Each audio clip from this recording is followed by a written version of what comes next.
Allah Bapa kami yang bertata di dalam kerajaan surga, hamba mau mengucap syukur Bapa atas malam hari ini. Kami berkumpul, bersekutu dengan saudara-saudara kami semuanya. Kiranya Engkau berikan pada kami semuanya di room ini sebuah pengertian, hikmat, pengetahuan ya Bapak. Demikian juga buat Bapak Erben yang akan menyampaikan materi, kiranya Engkau taruh di dalam hatinya, di dalam pikirannya roh hikmat ya Tuhan, sehingga kami yang mendengar beroleh suatu pengajaran yang bisa menumbuhkan iman kami semuanya. Terima kasih ya Tuhan, kami mengucap syukur atas kesempatan ini. Di dalam nama Tuhan Yesus Kristus Juru Selamat kami yang hidup. Haleluya. Amin. Amin. Oke, shalom teman-teman semua. Selamat malam untuk kita. Shalom, Pak. Berjumpa kembali untuk kita masuk dalam kelas. Malam hari ini kita bahas satu topik, itu perang di surga antara Mikael versus Lucifer. Topik ini seringkali menjadi bahan orang-orang polemikus, masa di surga ada perang kan begitu.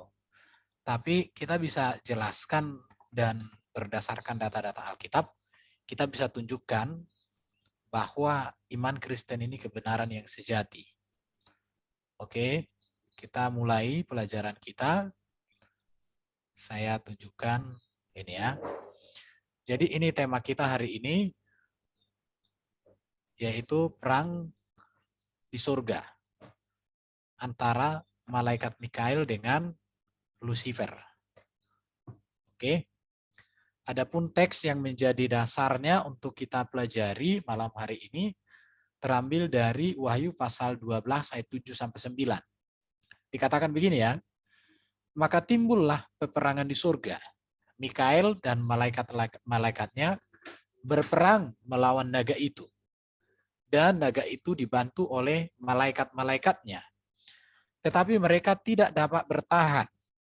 Mereka tidak dapat tempat lagi di surga. Dan naga besar itu si ular tua yang disebut iblis atau Satan, yang menyesatkan seluruh dunia, dilemparkan ke bawah. Ia dilemparkan ke bumi bersama-sama dengan malaikat-malaikatnya. Jadi jelas di dalam ayat ini katakan bahwa terjadi atau timbul peperangan di surga ya. Ini antara Mikael dan setan atau iblis dengan malaikat-malaikatnya. Jadi untuk memahami perikop atau topik ini, kita harus mengenal dulu siapa itu setan. Ya, siapa itu setan? Perlu kita tahu ini. Siapa itu malaikat itu? Harus kita tahu. Sebenarnya ini sudah pernah kita bahas, tetapi sedikit pengulangan. Nanti baru kita bahas tentang perang di surga itu ya. Nama setan atau eksistensinya, setan itu bahasa Ibrani-nya itu Satan, bahasa Yunani itu diabolos, kalau Yunani Satanas, yang artinya musuh atau lawan. Bisa dilihat 1 Petrus 5:8. Dalam bahasa Ibrani itu ada juga iblis, dalam bahasa Yunani diabolos, yang artinya pengumpat. Wahyu 12 ayat 10. Jadi setan maupun iblis ini adalah nama yang menunjuk kepada satu oknum yang sama sebagai lawan atau sebagai pribadi yang menentang Tuhan, yaitu Lucifer. Saksi utama realiti dan eksistensi setan bukan pengalaman atau cerita-cerita atau sensasional tentang kesaksian dari kitab suci. Realitas atau eksistensi dari setan diakui dalam kitab PL dan PB. Jadi cerita tentang setan ini bukan dongeng atau bukan pengalaman atau cerita-cerita yang sensasional ya. Tetapi memang diakui. Contoh di dalam kitab Perjanjian Lama Kejadian 3, ular yang dikenal sebagai setan yang kelak dihakimi. Kemudian Ayub 21, setan menuduh Ayub di hadapan Tuhan. Kemudian 1 Tawarik 21 ayat 2, setan memimpin Daud untuk sensus orang Israel. Zakaria 3 ayat 1 dan 2, setan menuduh Israel di hadapan Tuhan. Realitas dan eksistensi setan dalam PL ini 19 kitab memuat referensi tentang setan. Jadi ada 19 kitab yang di dalamnya ada berbicara tentang setan ini. Artinya menunjukkan bahwa setan itu ada, bukan cerita-cerita yang diada-adakan. Nama atau julukan lain dari setan atau iblis. Jadi kalau setan atau iblis atau jin di dalam ajaran Kristen dengan di ajaran Muslim itu berbeda. Karena kalau di saudara kita sebelah, jin itu ada yang baik, ada yang putih. Jin yang melawan itu baru disebut iblis. Jadi ada jin baik. Kalau di kita namanya jin, setan, iblis, sama aja. Itu jahat. 3 gambaran setan itu dikatakan ia memiliki intelektual, ia mampu merencanakan dan cerdik dalam karyanya, dia juga memiliki pengetahuan firman, dia juga memiliki emosi dan kehendak. Jadi setan ini mengetahui firman, makanya ketika dia menggoda si Adam, dia memakai firman. Ketika dia ingin menjatuhkan Yesus, dia juga memakai firman. Rupanya dia tahu. Jadi kalau orang hanya tahu firman, tapi tidak menghidupi firman, ya mirip dengan setan. Begitulah dia. Baru juga kita melihat di sini memiliki tindakan dari personalitas seperti berbicara. Jadi setan ini dia bertindak dari dirinya. Bahkan dia mencoba Yesus, baru dia merencanakan, bahkan juga menuduh, mendakwa, dan setan itu adalah penipu dan merencanakan untuk mengalahkan orang-orang Kristen. Ini beberapa gambaran tentang setan di dalam data-data Alkitab. Julukannya cukup banyak, Abaddon atau keruntuhan kebinasaan, ada juga disebut dia ini penyesat seluruh dunia, disebut juga naga besar, disebut juga setan atau iblis ini si ular tua, disebut juga dia si jahat, disebut juga pendusta, bapa segala dusta, ilah zaman ini, pembunuh manusia, penguasa dunia ini, penguasa kerajaan angkasa, bahkan si pencoba, si penggoda. Banyak kali julukan setan ini, julukan iblis ini, tapi tak satu pun tidak ada yang baik. Jadi kita ini dijuluki orang harus dijuluki yang baik. Kalau julukannya buruk, berarti nanti kita seperti setan ya. Jadi setan ini berapa banyak ini julukan-julukan di dalam Alkitab yang saya temukan ini, tidak ada yang baik pun. Semuanya berkaitan dengan hal-hal yang buruk. Disebut dia penguasa kerajaan angkasa. Artinya, ya itulah. Oke. Sekarang kita masuk ke asal-usul setan ini. Nah, sekaligus review ya, karena kita sudah pernah bahas ini. Dalam data Alkitab ada 3 penghulu malaikat. Yang pertama itu Mikael. Ini yang pertama. Jadi supaya kita ingat kembali, ini Mikael. Yang pertama. Kemudian ada Gabriel. Yang ketiga Lucifer. Jadi yang berperang di dalam Wahyu pasal 12 ayat 79 tadi, itu peperangan antara Mikael dengan Lucifer. Nah itu ya. Kenapa mereka berperang? Nanti kita bahas di penghujung materi. Mikael ini adalah penghulu malaikat perang, pemimpin besar. Ia sebagai pelindung Israel. Jadi dia ini melindungi Israel. Makanya kalau Israel berperang, pernah mereka itu tidak mengangkat senjata, tapi para malaikat yang menyertai. Dan luar biasa, mereka menang, tapi malaikat yang berperang. Bahkan malaikat ini berperang atas nama Israel melawan setan dan pengikutnya. Baru Mikael ini juga adalah pemimpin-pemimpin terkemuka. Dan salah satu Mikael, malaikat yang memerintah. Jadi Mikael ini memang penghulu malaikat perang yang memiliki pasukan-pasukan, kelompok-kelompok, dan mereka ini sebagai pelindung Israel. Bahkan kalau kita lihat nanti di dalam ajaran Yesus, setiap orang yang percaya dilindungi oleh malaikat surgawi. Di situ ya. Maka dikatakan oleh Yesus bahwa kita itu jangan takut. Karena kita disertai Tuhan, disertai malaikatnya, bahkan kita didiami oleh Roh Kudus, luar biasa ya. Yang kedua kalau Gabriel ini penghulu malaikat pembawa kabar. Artinya di sini, artinya Gabriel ini juga adalah manusia Allah atau Allah adalah kuat. Ia menyatakan dan menjelaskan maksud Allah dan rencana Allah tentang Mesias dan kerajaannya kepada para nabi dan kepada Israel. Makanya di dalam catatan Alkitab, setiap Gabriel mendatangi seseorang, dia selalu membawa kabar baik, membawa hal yang membangun, yang membanggakan, yang membawa sukacita, bahkan memberitakan berita kebaikan dan keselamatan. Jadi Gabriel tidak seperti di tempat lain ketika datang kepada seseorang seperti tercekik gitu ya, atau seperti ketakutan, keringat dingin dan lain sebagainya. Tapi Gabriel ini membuat orang memang takut, tetapi takut karena takjub, takut karena ada sesuatu yang luar biasa terjadi. Jadi Gabriel itu perannya membawa kabar baik, kabar sukacita, menghibur, membawa orang bahagia, bukan mencekik orang. Nah, di situ. Kemudian yang ketiga Lucifer. Lucifer ini penghulu malaikat penyembah. Artinya yang bersinar atau bisa juga disebut bintang fajar. Makhluk ciptaan yang paling bijaksana dan indah. Sebenarnya Lucifer itu malaikat yang paling bijaksana dan ini sangat indah. Ia pada awalnya ditempatkan dalam posisi berkuasa atas serafim yang mengelilingi tata Allah. Jadi malaikat penyembah. Ada yang mengatakan pemimpin puji-pujian di surga. Jadi kalau di dalam kitab Wahyu yang kita lihat tadi, yang berperang itu adalah antara malaikat Mikael dengan Lucifer. Dan kemudian Lucifer dikalahkan. Oke. Kata Lucifer memang kita tidak temukan di dalam Alkitab bahasa Indonesia karena kata Lucifer diterjemahkan sebagai bintang timur putra fajar. Gelar Lucifer sebagai bintang timur putra fajar ini merupakan peniruan yang dimiliki Tuhan Yesus. Jadi Lucifer ini sebenarnya peniruan yang dimiliki Tuhan Yesus. Maka dikatakan bintang fajar, bintang timur, bintang Yakob, bintang timur yang kilang gemilang.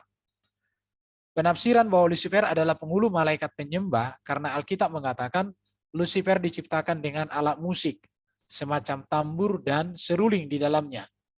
Bisa dilihat nanti Yeskiel 28 ayat 13. Tambur dan seruling ini buatan tangan ahli yang dipersiapkan di dalam engkau pada hari diciptakan. Jadi ini makanya dikatakan Lucifer ini sebagai malaikat penyembah atau pemimpin puji-pujian.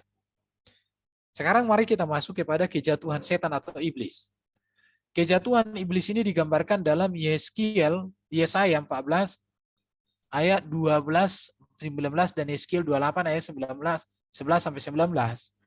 Yaitu jatuh karena kesombongannya yang hendak menyamai Allah. Jadi sombong. Dalam Yesaya 14 ayat 12 sampai 14 ini, paling tidak ada 5 kali iblis menyatakan dirinya hendak menyamai Allah. Di sini ya, jadi banyak di situ. Kalau kita melihat di sini, kita lihat, wahai engkau sudah jatuh dari langit, hai bintang timur putra fajar, engkau sudah dipecahkan dan jatuh ke bumi. Hai engkau yang mengalahkan bangsa-bangsa, engkau yang tadinya berkata dalam hatimu, perhatikan di sini ya, aku hendak satu, naik ke langit, aku hendak mendirikan tahtaku mengatasi bintang-bintang Allah. Aku hendak 3, duduk di atas bukit pertemuan, jadi jauh di sebelah utara. Aku hendak naik mengatasi ketinggian awan-awan, baru aku hendak menyamai yang maha tinggi. Ada 5 kali di sini bahwa Lucifer ini ingin menyamai Allah. Ini menunjukkan kesombongan. Jadi kesombongan ini adalah dosa pertama dan menjadi akar dari segala dosa lainnya. Jadi sebelum manusia diciptakan, sebelum semesta ada, Allah sudah menciptakan malaikat. Dan salah satu malaikat adalah Lucifer. Dia terhukum karena dia sombong. Bahkan dalam sejarah dunia pun, kesombongan adalah dosa pertama yang menjadi akar segala dosa lainnya. Di mana iblis berusaha untuk menghancurkan hidup manusia dengan dosa kesombongan yang sama. Jadi kalau kesombongan itu berasal dari diri. Ingatlah bagaimana Hawa dibujuk iblis. Matamu akan terbuka dan kamu akan menjadi seperti Allah. Bahkan sampai sekarang masih banyak orang terperangkap di dalam bujukan iblis seperti ini. Dan jatuh ke dalam berbagai kuasa kegelapan karena ingin berkuasa seperti Allah. Jadi kesombongan itu tempat berpijak iblis untuk menjatuhkan seseorang. Maka orang Kristen nggak boleh sombong, harus rendah hati. Maka dikatakan Alkitab, barang siapa yang meninggikan diri akan direndahkan. Tapi barang siapa yang merendahkan diri akan ditinggikan. Kesombongan itu awal kehancuran. Sekarang kita lihat kerajaan dan pekerjaan iblis. Di dalam melakukan pekerjaannya, iblis ini mempunyai suatu tatanan organisasi seperti dijelaskan dalam Efesus 6 ayat 26, Efesus 6 ayat 12. Di mana dikatakan ada Lucifer sebagai raja kegelapannya, kemudian ada pemerintah-pemerintah, bahasa Yunani itu archas, pemimpin tertinggi dalam satu kerajaan. Kemudian ada penguasa-penguasa atau exousias, orang-orang yang menerima kuasa dan menjalankan kehendak atasannya. Jadi pemimpin tertinggi dalam satu kerajaan, kemudian ada orang-orang yang menerima kuasa, kemudian ada penghulu-penghulu atau kosmokratopas, pemimpin-pemimpin, baru ada namanya roh-roh jahat atau pneumatika ponerias, roh-roh yang durhaka.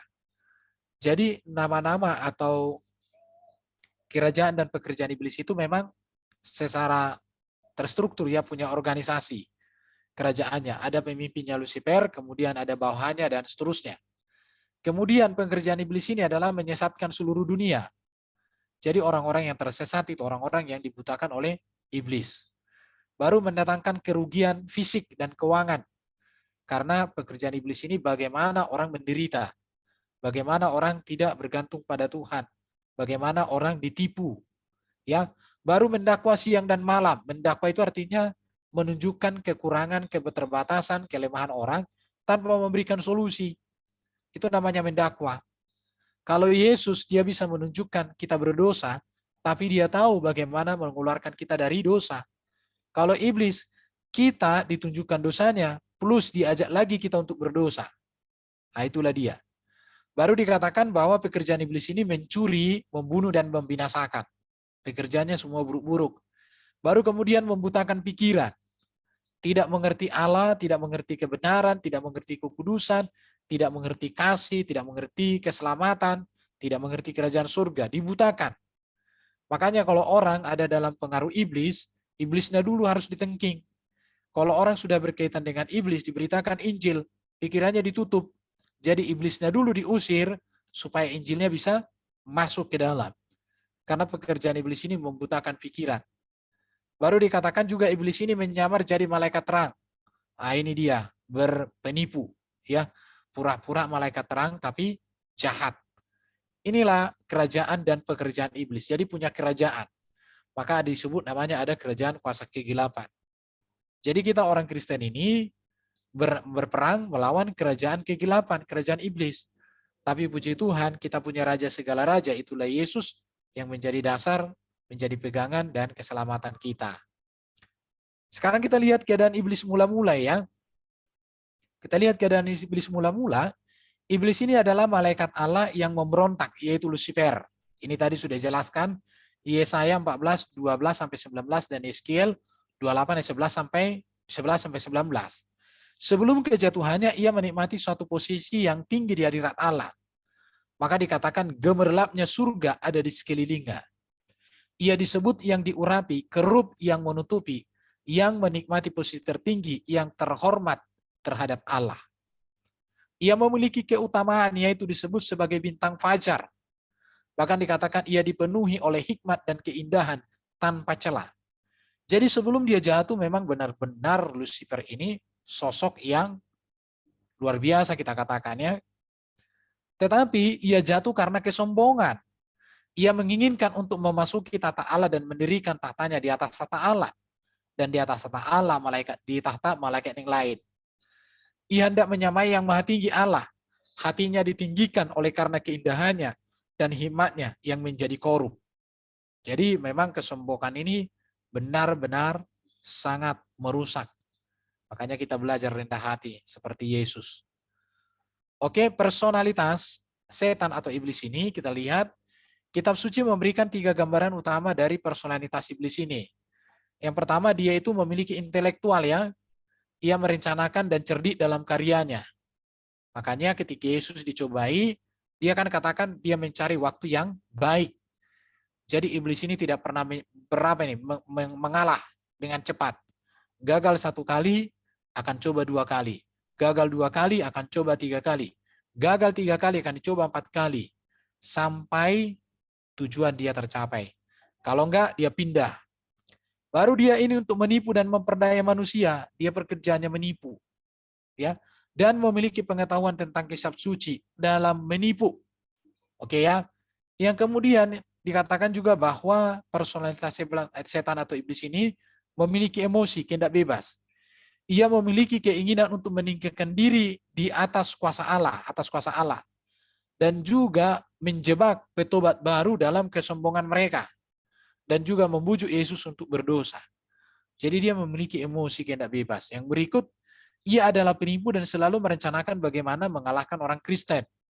Dikatakan dalam 1 Petrus 5:8, ia seperti singa yang terus-menerus berjalan keliling untuk menerkam. Jadi dia tidak pernah berhenti, dia mencari mangsa, dan mangsanya itu adalah bagaimana orang-orang yang dekat dengan Tuhan tidak lagi percaya kepada Tuhan. Orang-orang yang berbakti kepada Tuhan tidak lagi berbakti kepada Tuhan. Orang yang cinta firman tidak cinta firman. Pokoknya segala sesuatu yang menyenangkan hati Tuhan, itulah yang dibenci oleh dia ini. Dan dia juga merancang bagaimana orang Kristen jatuh dalam dosa. Dia berbagai cara. Kita lihat ya karakter iblis ini. Iblis itu adalah roh adanya. Ia tidak memiliki daging dan darah. Maka dia tidak bisa mengalami kematian seperti manusia. Baru iblis ini terbatas oleh ruang dan tidak menghadir. Hanya bisa berada di dalam satu tempat dalam satu waktu. Jelas sekali. Baru iblis ini juga memiliki intelektual tetapi tidak maha tahu. Mengetahui identitas Yesus orang Nazaret, mengetahui Yesus berkuasa untuk membinasakan mereka, mengetahui Yesus yang kudus dari Allah, jelas. Mengetahui nasib akhir diri mereka yang akan disiksa oleh Yesus.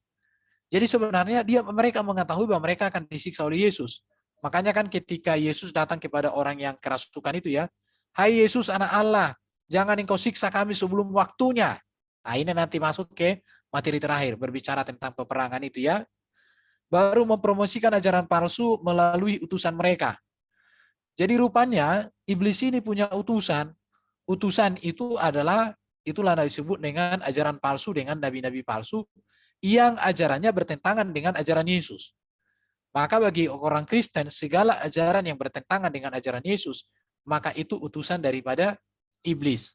Dan itu disebut ajaran palsu, nabi palsu oleh iblis yang memang pekerjaannya untuk membodohi, menyesatkan, dan membinasakan manusia.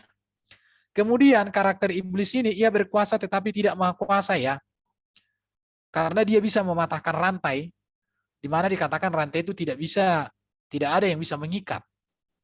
Baru iblis ini juga mengendalikan orang untuk bunuh diri dengan melemparkan orang ke dalam api dan air. Jadi iblis ini bisa mempengaruhi orang untuk bunuh diri. Baru dia juga berkuasa membuat orang bisu. Dia juga memperbudak seorang anak perempuan dengan kejam. Jadi kita lihat di sini bukti-bukti bahwa memang karakter iblis ini tidak baik. Saya belum pernah menemukan ada kebaikan iblis ya. Kalau teman-teman ada yang menemukan kebaikan iblis, nanti kasih tahu ya. Tapi bagi orang dukun, mungkin orang santet, iblis itu baik. Karena bisa cari uang, tapi taruhannya neraka. Oke. Itu ya. Aktivitas atau pekerjaan iblis kita lihat lagi nih. Iblis ini menyebabkan penyakit atau kerugian materi. Setan mengikat orang selama 18 tahun sehingga ia berada dalam penderitaan. Penyakit karena iblis terjadi seizin Allah. Jadi menyebabkan penyakit juga dia. Iblis mempengaruhi pikiran. Ia menyelewengkan kebenaran dan mengubah pikiran Hawa tentang Allah. Ia dapat mempengaruhi dan membutakan pikiran orang. Ia menawarkan hikmat dunia, iri hati, dan perbuatan jahat. Ini aktivitas dia. Iblis itu menipu orang. Membujuk manusia berdosa di tengah penderitaan dan penganiayaan. Menipu dan mendorong manusia untuk hidup berdasarkan hawa nafsu daging.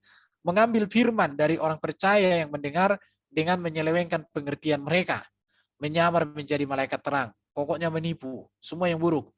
Iblis ini menipu bangsa-bangsa, mengumpulkan bangsa-bangsa di dunia untuk memberontak kepada Yesus Kristus dengan membuat tanda-tanda yang mempengaruhi mereka dalam peperangan melawan Mesias. Ini nanti berkaitan dengan akhir zaman, Wahyu 16:4. Jadi iblis ini juga rupanya dalam kerajaannya. Tadi itu saya sampaikan, tidak usah ulangi lagi. Sekarang pertanyaannya sesuai dengan materi kita di dalam Wahyu 12 ayat 7-9 tadi, mengapa bisa terjadi peperangan di surga? Kata surga itu sebenarnya dalam teks Yunani itu kan Uranos. Artinya langit, tapi bisa juga surga. Jadi arti Uranos ini juga artinya bisa langit, artinya surga. Atau bisa juga diartikan Uranos ini menunjuk kepada Allah itu sendiri. Kalau kita mau belajar di dalam Alkitab, kata Uranos atau kata surga ini, dalam Alkitab itu digunakan untuk 3 tingkatan langit sebenarnya. Yang pertama itu atmosfer yang mengitari bumi.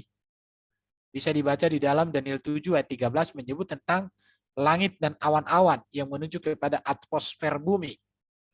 Tetapi Uranus ini juga dapat diartikan tempat bintang-bintang berada. Itu yang kita lihat di mata kita sana ya. Dalam Kejadian 1, 14 sampai 18 dapat kita baca tentang langit ini yang merupakan tempat keberadaan bintang-bintang.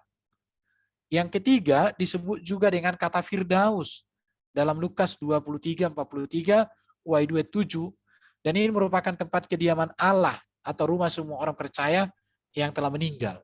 Jadi kata surga yang terambil dari teks Yunani Uranos itu artinya bisa berbicara tentang atmosfer, bisa berbicara tentang tempat bintang-bintang berada, bisa juga berbicara tentang Firdaus.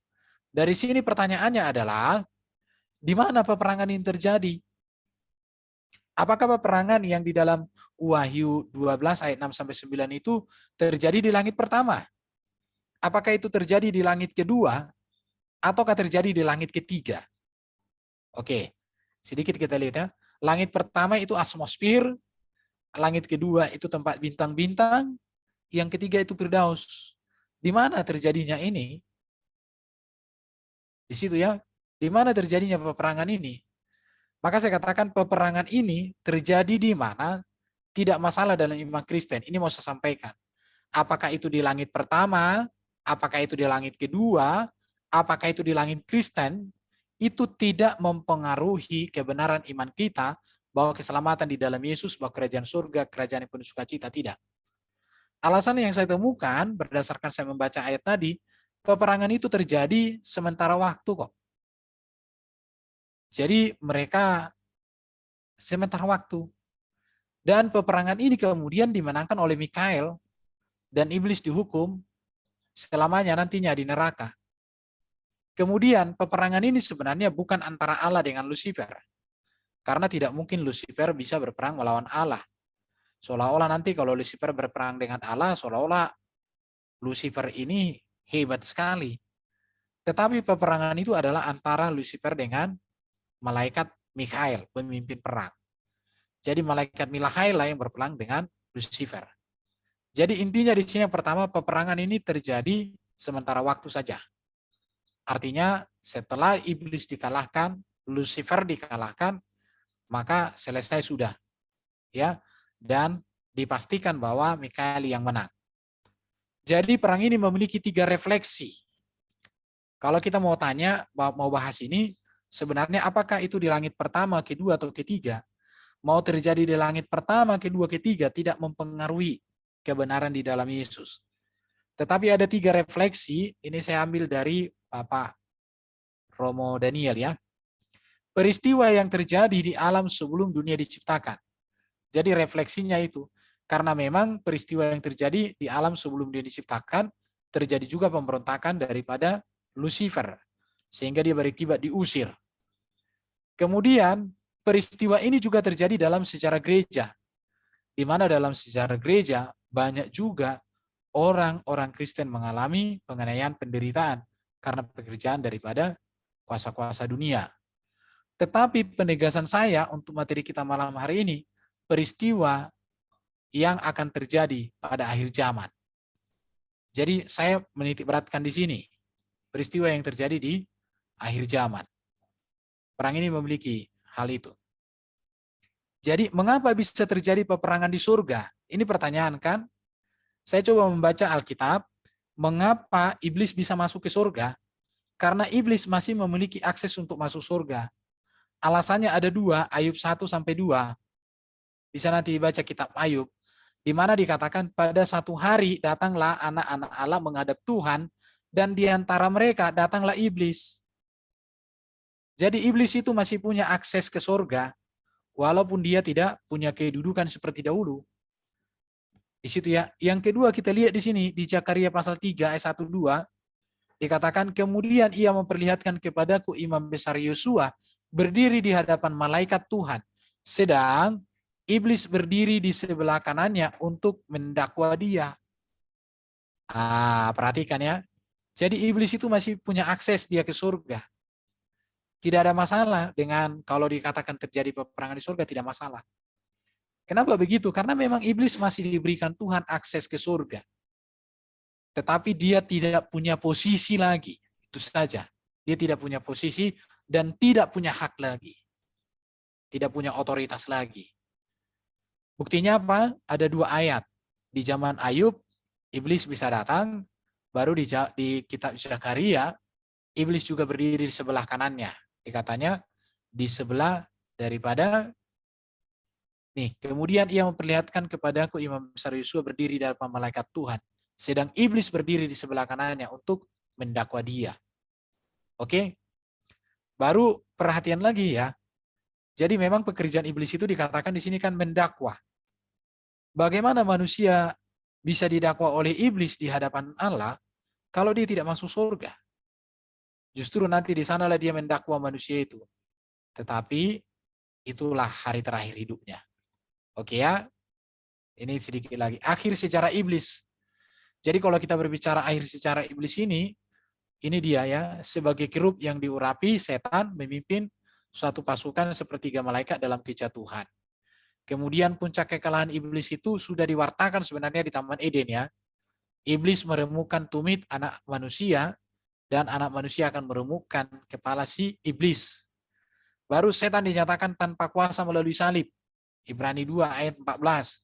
Dalam kematian Yesus, iblis dikalahkan. Kuasa iblis atas kematian dipatahkan oleh kematian dan kebangkitan Yesus. Kemudian setan akan keluar dari surga selama tribulasi, penganiayaan. Iblis dilemparkan dari surga, langit kedua, bahkan dari hadirat Tuhan. Wahyu 12 ayat 3. Di situ ya. Baru setan diikat dalam jurang yang dalam selama 1000 tahun. Ini nasibnya. Dan di sini kembalinya Kristus yang penuh kemenangan. Iblis diikat dalam jurang yang tak berdasar dan tidak dapat menipu siapapun di atas muka bumi. Wahyu 20 ayat 2-3. Baru setan pada akhirnya akan dilemparkan ke dalam lautan api di akhir kerajaan 1000 tahun. Satan dibebaskan dan ia akan menipu banyak orang, memimpin dan seterusnya, akan dibinasakan di akhirnya. Jadi saya coba melihat ya sejarah perjalanan iblis ini seperti ini. Perhatikan ya. Pada dasarnya dia adalah malaikat Lucifer. Ini perhatikan ini. Dia ada di surga sebagai pemimpin puji-pujian. Tetapi kemudian Lucifer ini diusir. Kenapa? Karena dia memberontak, menentang Tuhan. Mau ingin menyamai Tuhan. Diusir. Kemudian Lucifer diusir namun masih ada akses ke surga. Itulah tadi di dalam Ayub ya. Ayub sama Zakaria. Lucifer kemudian karena dia masih punya akses ke surga, di akhir zaman dia ingin mengambil alih lagi mungkin kekuasaan yang pernah dia miliki, tetapi akhirnya dia harus berperang dengan Mikael. Mikael berperang dan mengalahkan Lucifer. Ya, jadi yang berperang dengan iblis itu nanti di surga itu bukan dengan Allah, tapi dengan malaikat Mikael. Kemudian Lucifer dilemparkan ke bumi. Setelah Lucifer dikalahkan oleh Mikael, maka dia dilemparkan ke bumi. Di bumi beberapa waktu lamanya naga dan binatang itu dibiarkan menindas umat Allah, menguasai mereka dan melakukan tanda-tanda yang dasar untuk memperdaya manusia sehingga mereka menyembah patung binatang itu. Jadi dia masih melakukan aksi-aksinya di sini. Tapi untuk batas waktu tertentu kemudian Lucifer dihukum, dilemparkan ke neraka. Baru di sinilah selesainya sejarah dari Lucifer ini, iblis ini. Jadi ini sejarah perjalanan iblis yang kita bisa lihat di dalam catatan Alkitab. Jadi mengapa dikatakan terjadi peperangan di surga? Karena memang iblis punya akses. Dan salah satu kan pekerjaan iblis itu kan mendakwa kita. Bagaimana dia mendakwa kita kalau dia tidak bisa datang ke surga? Karena di surga dia akan mendakwa kita. Tetapi Yesus menjadi pembela kita, menjadi penebus kita, maka dengan demikian iblis tak ada lagi dakwaannya berkuasa atas kita. Oke, kita lihat di sini ya, maka timbullah peperangan di surga. Mikael dan malaikat-malaikatnya berperang melawan naga itu dan naga itu dibantu oleh malaikat-malaikatnya. Tetapi mereka tidak dapat bertahan, mereka tidak mendapat tempat di surga. Dan naga besar itu diusir, si ular tua itu yang disebut iblis atau Satan, yang menyesatkan seluruh dunia dilepaskan, dilemparkan ke bawah. Ia dilemparkan ke bumi bersama-sama dengan malaikatnya. Jadi kata Yunani yang dikatakan diterjemahkan peperangan di sini sebenarnya berkelahi bisa diartikan. atau dapat diartikan pertempuran ya. Mikail adalah seorang pemimpin malaikat. Dan dalam Daniel 10 ayat 21 disebut sebagai pelindung bangsa Israel dan juga ini menjadi pelindung semua orang Kristen. Malaikat-malaikatnya ialah malaikat-malaikat yang berada di bawah pimpinan Mikail. Mereka adalah pesuruh-pesuruh Allah. Mikail beserta pasukannya itu menyerang dan menang. Jadi kita bisa melihat di sini tentang peperangan yang ada di surga. Jadi Yohanes melukiskan peperangan antara pasukan Allah, malaikat Mikail dengan pasukan iblis yang digambarkan sebagai seekor naga dan 2 ekor binatang yang aneh. Beberapa waktu lamanya naga dan binatang-binatang itu dibiarkan menindas umat Allah, menguasai mereka dan melakukan tanda-tanda dahsyat untuk perdaya manusia, sehingga mereka menyembah patung itu. Tetapi orang yang bertahan akan mengalami kemenangan. Saya pikir sudah selesai. Jadi itulah artinya peperangan di dalam Wahyu pasal 12 ayat 79. Mau terjadi di surga, mau di bumi, atau dimanapun, langit pertama, kedua, tidak mempengaruhi iman kita. Karena intinya adalah kemenangan ada pada Mikail. Oke teman-teman, ada mungkin mau bertanya atau menambahkan, silakan. Shalom, Pak. Ya, shalom. Saya mau tanya. Tadi kalau nggak salah Bapak bilang ini ya, Pak, iblis bisa mencabut nyawa kita ya, Pak ya? Apa enggak? Bukan. Oh. Di slide mana tadi?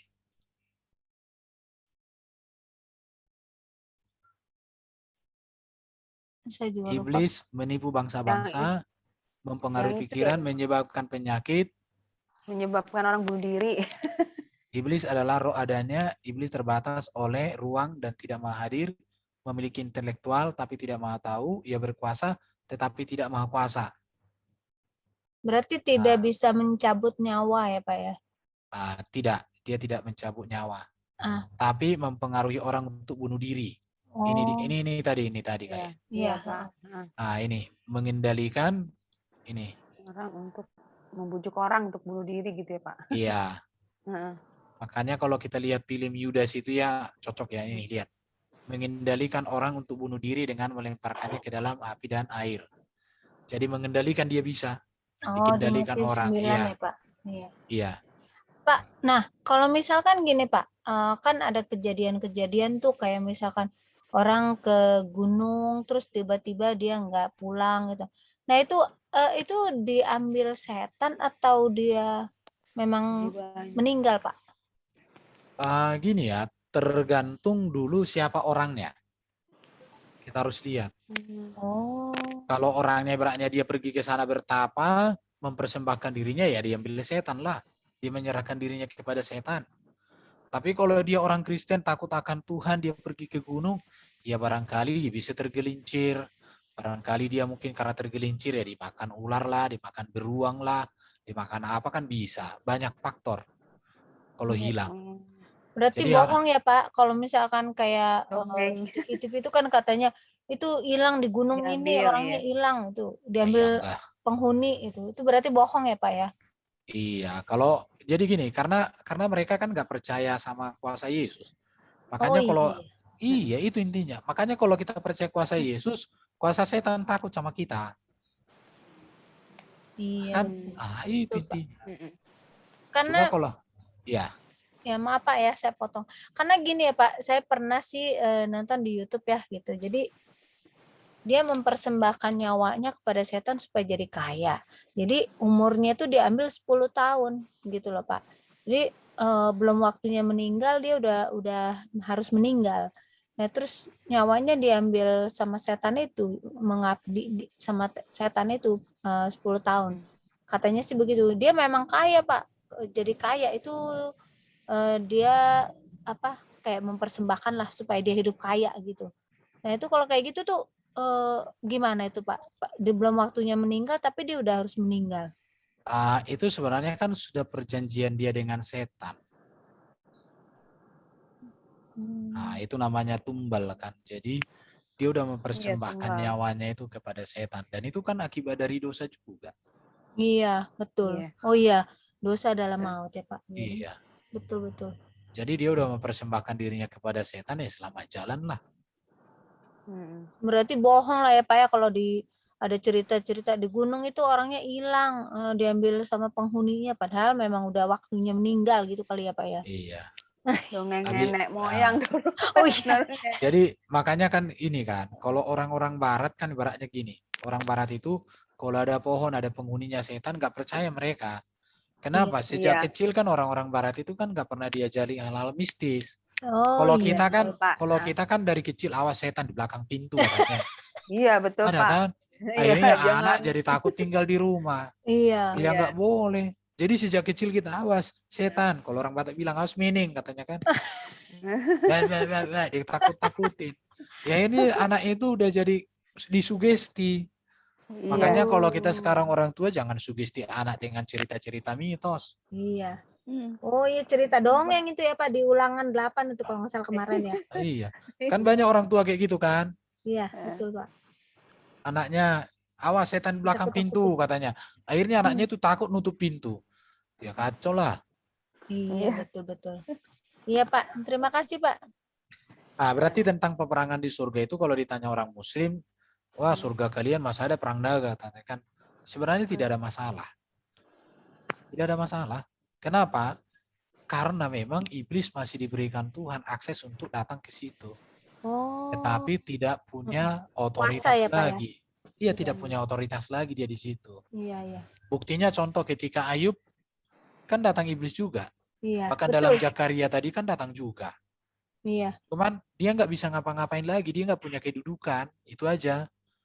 Kemudian di akhir zaman dia sudah tahu dia akan dimasukkan kan, ya berjuanglah dia untuk mengambil alih posisi itu. Dia hendak mengalahkan Mikail dan lain-lainnya. Mikail dilawanlah dia kan, dikalahkanlah. Nah, dikalahkan, diusir, dan itulah hari terakhirnya. Pak, nah kalau yang waktu Yesus dicobai itu Pak, yang dia bilang gini, yang setan tuh bilang gini, maksudnya dia suruh menjatuhkan diri nanti akan kuberikan kerajaan di bumi ini ya, kalau nggak salah itu Iya. yang, nah itu tuh Kuasa. nah iya tuh gimana tuh Pak kalau kayak gitu Pak? Karena kan sebenarnya gini kan manusia ini nanti kalau kita mau bahas ini berkaitan dengan peristiwa Adam ya. Kita tahu kan bahwa Adam itu kan diciptakan untuk berkuasa di bumi kan. Iya. Nah, tetapi ketika Adam jatuh dalam dosa, maka kuasa itu kan sudah Jatuh ada pada ke dia setan ya, diambil Pak? dia tunduk manusia kepada iblis. Makanya sejak saat itu dikatakan bahwa dunia ini ada dalam kuasa iblis. Kenapa? Karena manusia yang berkuasa di bumi ini sudah dikalahkan oleh iblis kan. Iya betul. Nah, ibaratnya kalau peperangan, contoh kayak Ukraina sama Rusia. Kalau Rusia sudah mengalahkan Ukraina, ya Rusia yang berkuasa. Iya. Ya seperti itu. Jadi kaitannya tadi apa tadi? Pertanyaannya coba. Pertanyaannya yang Yesus dicobai itu Pak. Wah, jadi ketika Yesus dicobai itu berkaitan dengan Adam. Oh. Kalau Adam itu kan dicobai, iya, supaya kuasa itu diambil alih oleh iblis. Iblis Mm-mm. tahu bahwa Yesus ini kan Adam yang terakhir. Oh iya betul. Minggu lalu kan ada itu bahasanya kan? Iya Pak. Nah, Adam yang terakhir dia tahu bahwa Yesus ini yang akan mengalahkan dia dan menyelamatkan manusia. Dia ingin menggoda Yesus supaya Yesus jatuh dalam dosa sehingga gagal rencana Allah. Iya. Itu tujuannya. Tetapi Yesus kan menang. Iya. Yesus menang. Makanya materi kita minggu lalu yang berbicara tentang Kristus dan Adam itu dalam konsep kehidupan itu jelas. Iya. Nah, di situ. Jadi ketika Yesus menang dari pencobaan itu, maka itu menegaskan dialah sumber kemenangan bagi manusia yang memulihkan kegagalan Adam sebagai manusia yang pertama. Nah, itu sebenarnya.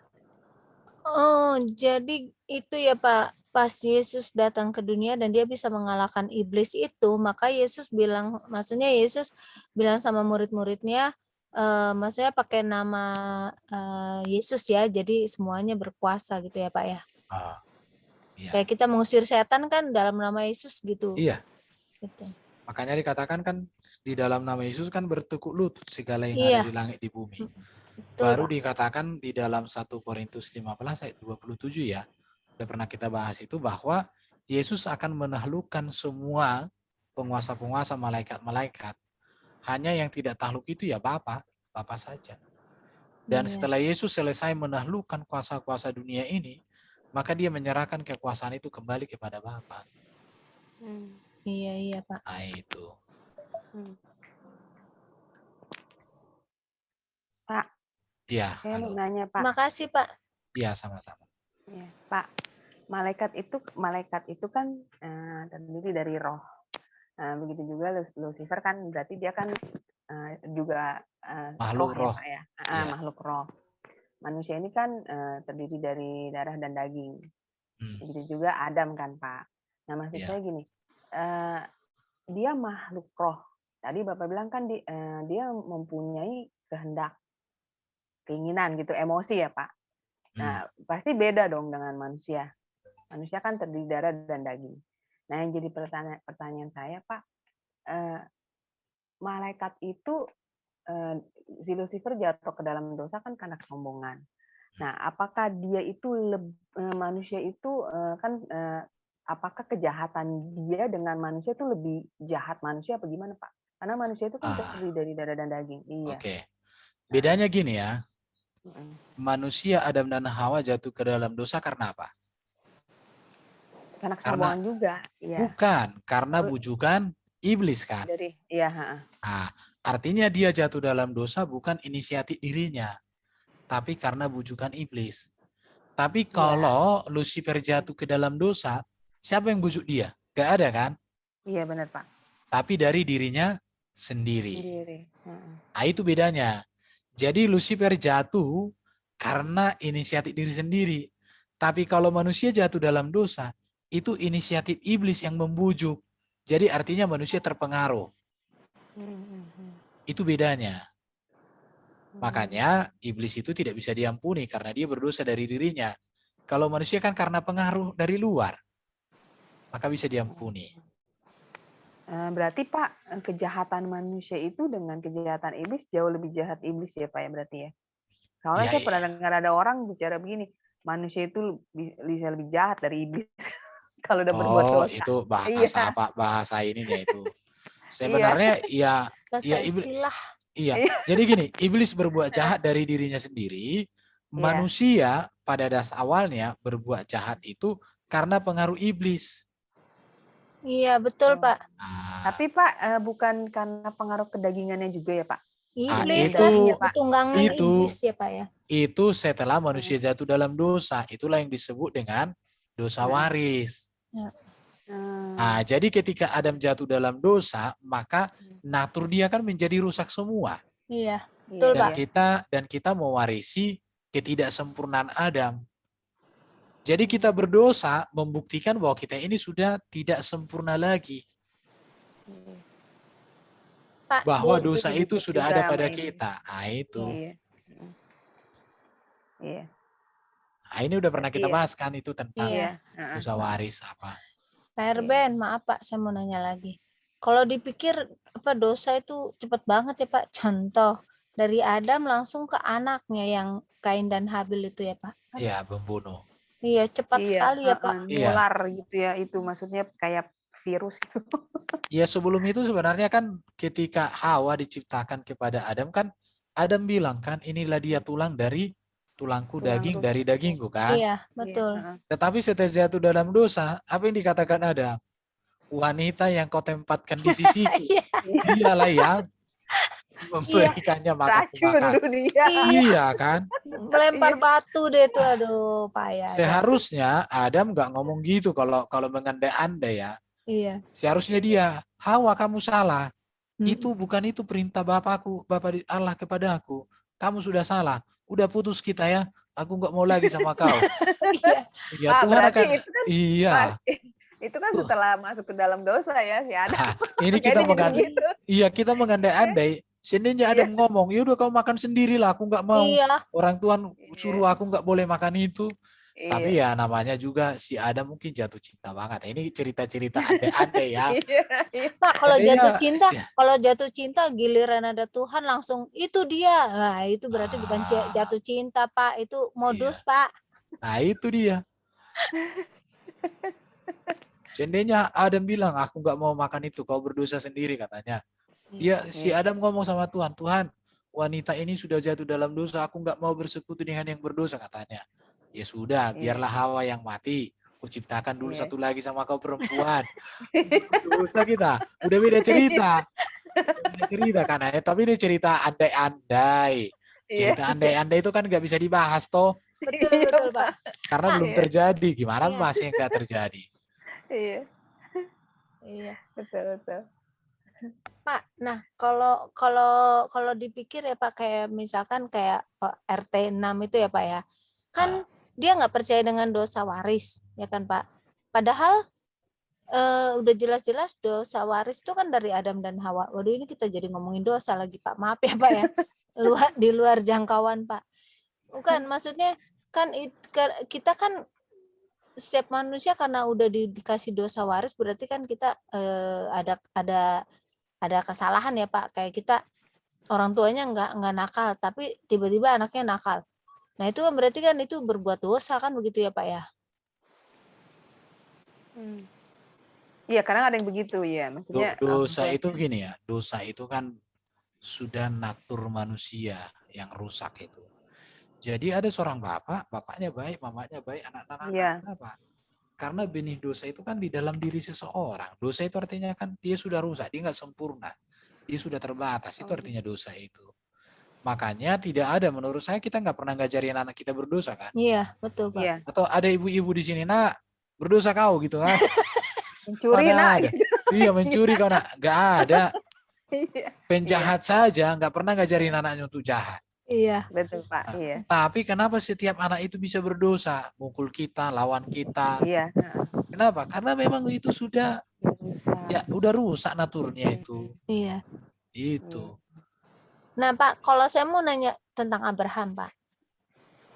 Abraham waktu pergi ke Mesir ya, kalau nggak salah, yang dia bilang sama si Sarah, kalau dia nggak boleh, jangan mengaku itu istrinya. Nah itu dia berbuat dosa kan Pak? Ya jelas itu kesalahan, dosa itu. Dan dampaknya juga kan pernah juga dilakukan anaknya kayak gitu kan. Iya, Ishak. Iya. Jadi turun-temurun dosa. Iya. Makanya dosa itu kan seperti kanker, menjalar dia terus. Iya, betul. Makanya kalau orang terikat satu dosa harus diputuskan kan. Makanya ada namanya pelepasan. Contoh ya, contoh. Jadi contoh kayak Yakub menipu abangnya. Tapi di akhirnya kan ditipu oleh mertuanya. Iya. Kabur tuai lah. Iya. Kalau dia menipu abangnya dalam hal masalah hak susulungan, Iya. dia ditipu mertuanya dalam banyak hal. Iya. Berapa kali dia ditipu itu? Puluhan kali. Iya. Nah itu. Jadi artinya makanya kita jangan main-main sebenarnya dengan dosa ini. Karena dampaknya besar sekali. Iya. Makanya Tuhan tuh adil ya Pak, bukan kejam. Contohnya sama kayak gini ya Pak, misalnya bapaknya seorang penjudi atau pemabuk, nah ya itu ntar turun ke anaknya gitu ya Pak ya. Kayak seperti itu kan. Benar nggak Pak? Ya, jadi gini, bukan judinya yang turun ke anaknya. Sifatnya tapi ya. natur dosa itu sudah ada pada anak. Kemudian anak itu melihat bapaknya kayak gitu ya jadi ikut-ikutan. Iya. Betul Pak. Contohnya di depan saya inilah majikan saya Pak. Pak anaknya. Bapaknya mainan handphone sambil makan. Jadi anaknya pun sama aja. Kalau nggak ada handphone dia nggak mau makan, teriak-teriak. Kadang kalau saya pikir ya ampun Tuhan, kenapa ini kayak gini? Ya benar ya, benar kata Pak Erben. Natur dosa itu memang sudah ada. Iya, nurun juga kayak penyakit. Setelah manusia jatuh dalam dosa, itu sangat peka dan sangat rentan dengan pengaruh dosa itu loh, pengaruh. Iya benar Pak, iya. Iya, rentan banget loh.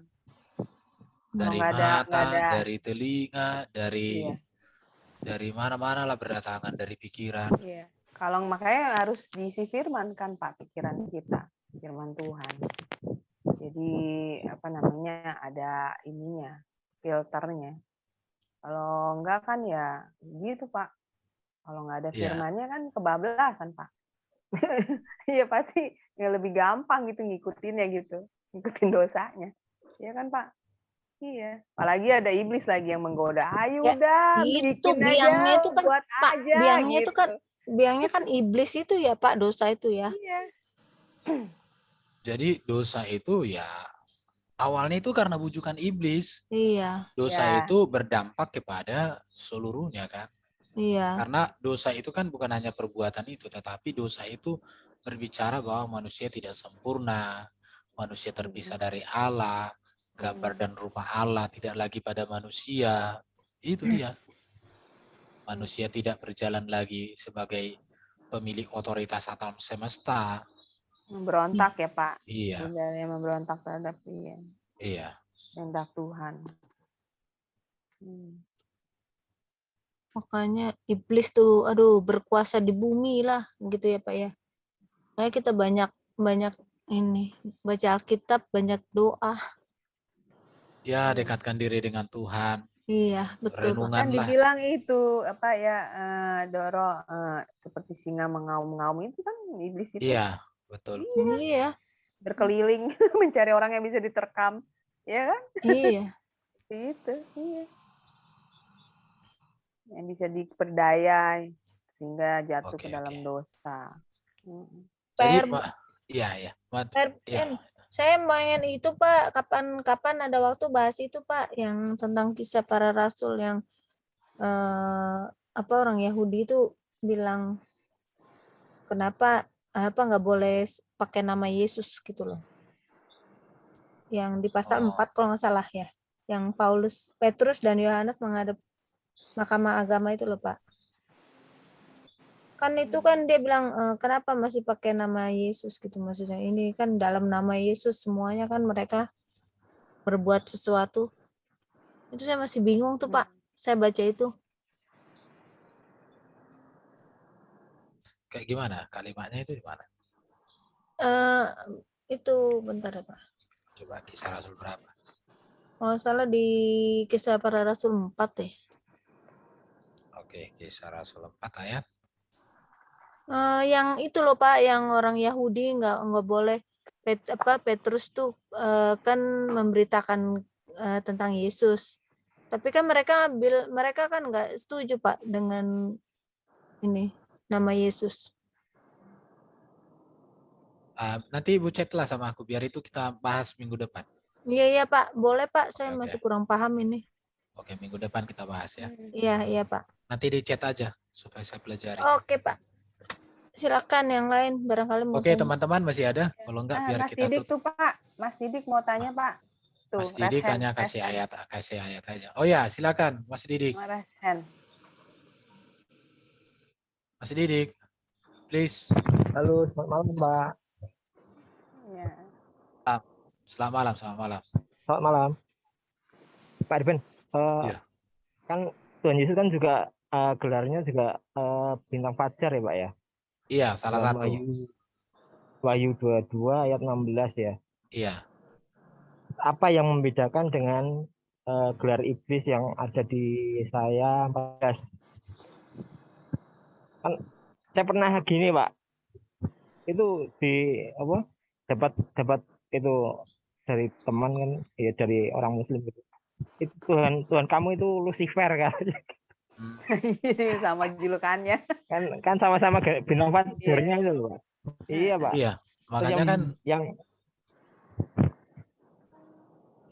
jadi gini, kita kasih contoh ya gelar.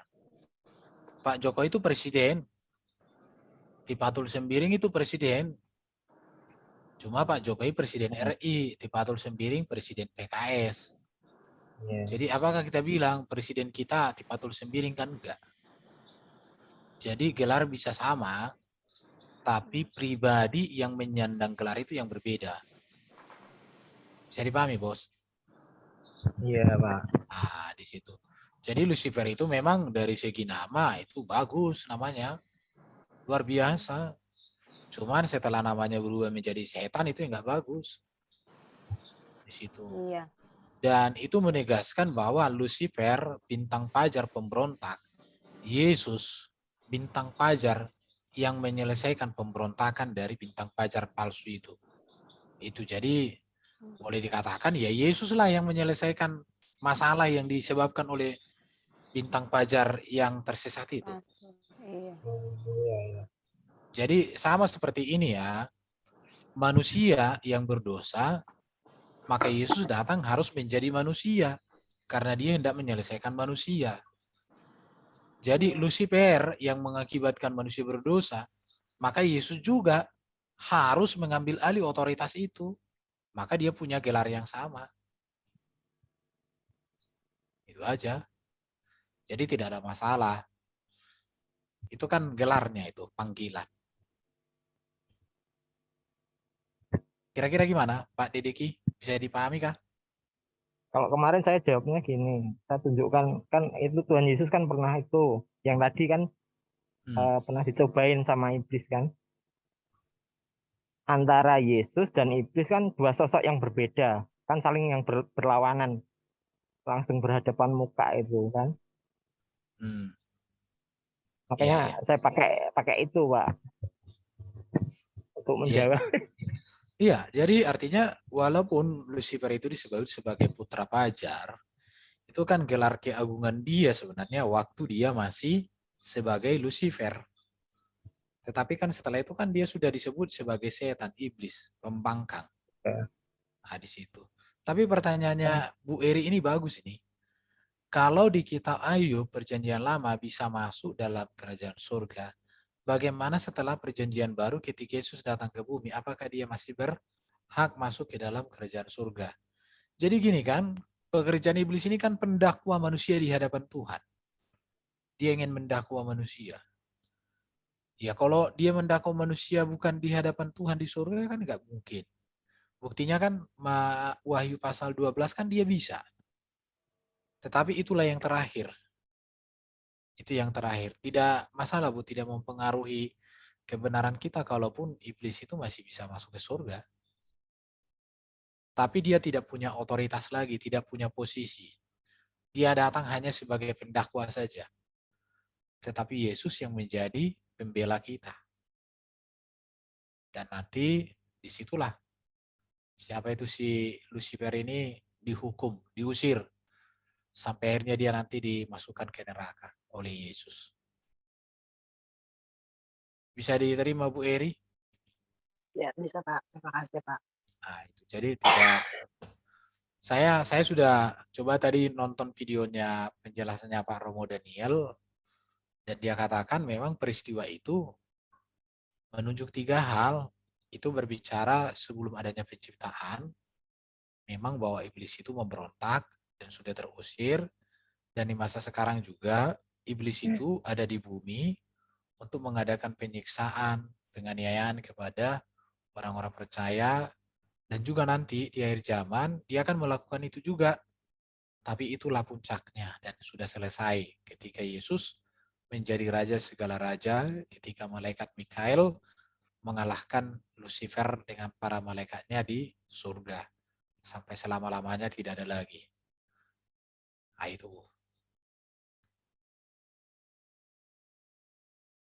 Pak Erben.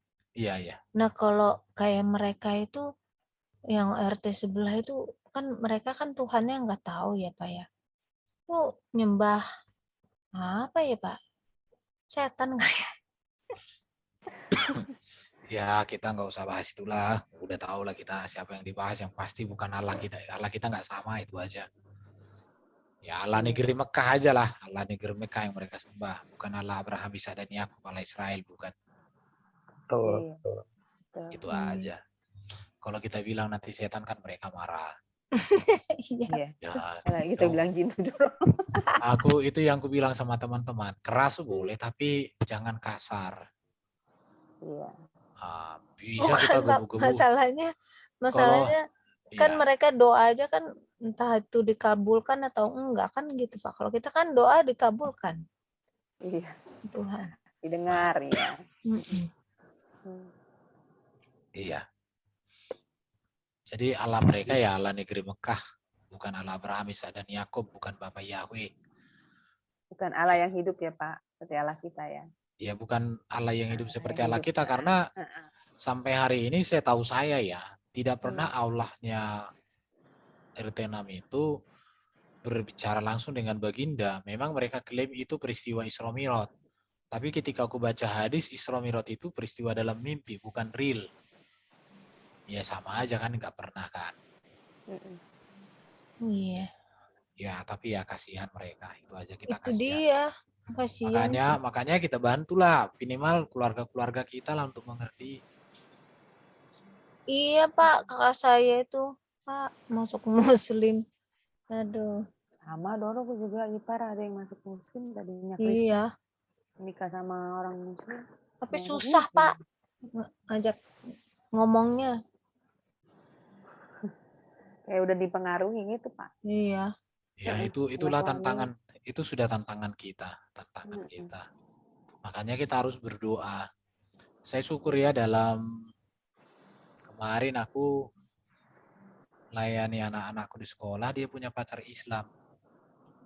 Terus dia bilang dia akan bawa ke rumah saya, nanti akan saya layani, saya doakan. Aku bilang, oke, aku bilang. Ya kayak gitu-gitulah. Jadi kalau mereka punya pacar, jangan putusin gitu. Bawa sini. Ya jangan suruh Pak putusin. Stefanus tuh Pak pacarnya Pak. Nah, oke lah ya, kita udah 1 jam ini. Iya Pak. Ya. Oke. Terima kasih Pak. Oke, terima kasih kawan-kawan. Ya, Saya minta yang berdoa siapa ini? Siapa yang tergerak hatinya berdoa, silahkan. Nanti Ibu Lea jangan lupa ya, kasih ayat topik mau kita bahas minggu depan apa. Iya Pak. Bu Aling doa Pak. ya. Silakan Ibu Aling Ya, berdoa. Mari kita tutup dalam doa. Tuhan, terima kasih untuk kesempatan malam ini yang luar biasa Tuhan. Kembali kami bisa berkumpul bersama dan kami kembali belajar tentang kebenaran firman-Mu. Apa yang telah Pak Erben sampaikan kepada kami, biarlah kiranya firman-Mu itu